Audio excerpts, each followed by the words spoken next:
Assalamualaikum warahmatullahi wabarakatuh.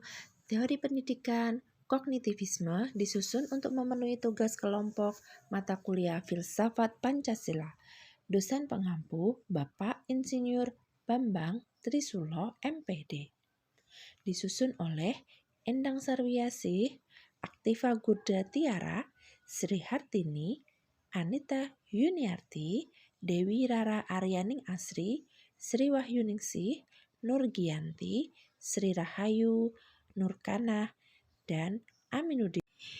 Jean Piaget menyatakan bahwa teori belajar kognitivisme adalah suatu proses belajar melalui interaksi antara individu dengan lingkungannya yang melibatkan proses berpikir ataupun bernalar.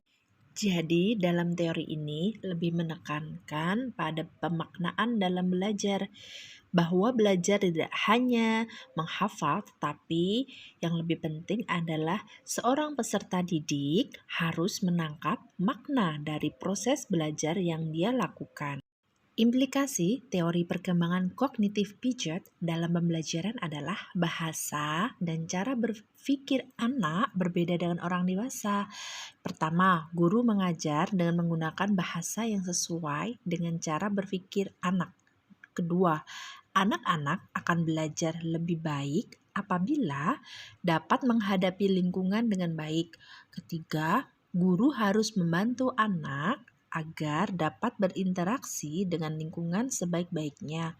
Keempat, bahan yang harus dipelajari anak hendaknya dirasakan baru tetapi tidak asing. Selanjutnya, berikan peluang agar anak belajar sesuai tahap perkembangannya. Dan yang terakhir, di dalam kelas, anak-anak hendaknya diberi peluang untuk saling berbicara dan diskusi dengan teman-teman. Menurut Brunner, teori kognitivisme yaitu merupakan teori belajar yang menjelaskan bahwa tingkah laku seseorang ditentukan oleh persepsi atau pemahamannya tentang situasi yang berhubungan dengan tujuan-tujuannya. Menurut Brunner, teori belajar kognitivisme yaitu pertama, pengetahuan itu bertahan lama atau lama diingat bila dibandingkan dengan pengetahuan yang dipelajari dengan cara-cara lain. Kedua, hasil belajar penemuan mempunyai efek transfer yang lebih baik daripada hasil belajar lainnya.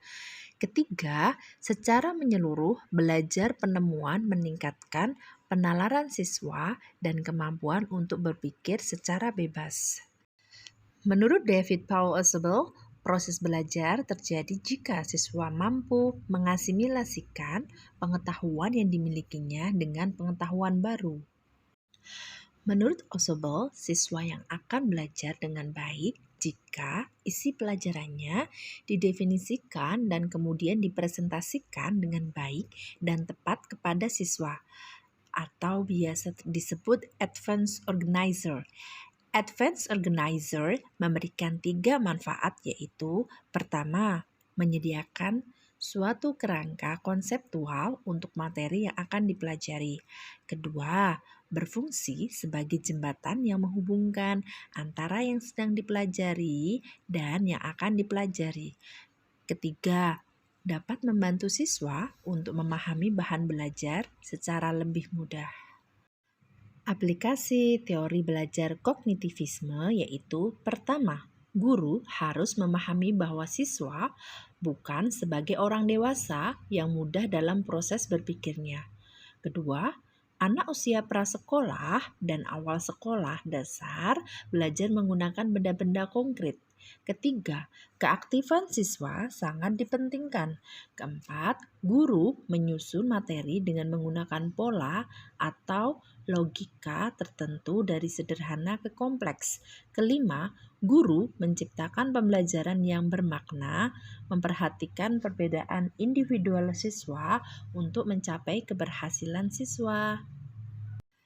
Kelebihan dan kekurangan teori belajar kognitivisme yaitu kelebihan teori belajar kognitivisme sebagai berikut. Pertama, menjadikan siswa lebih kreatif dan mandiri. Kedua, membantu siswa memahami bahan belajar secara lebih mudah. Namun, kekurangan teori belajar kognitivisme sebagai berikut. Pertama, teori tidak menyeluruh untuk semua tingkat pendidikan. Kedua, sulit dipraktekkan khususnya di tingkat lanjut. Sekian dari kami. Terima kasih. Semoga bermanfaat.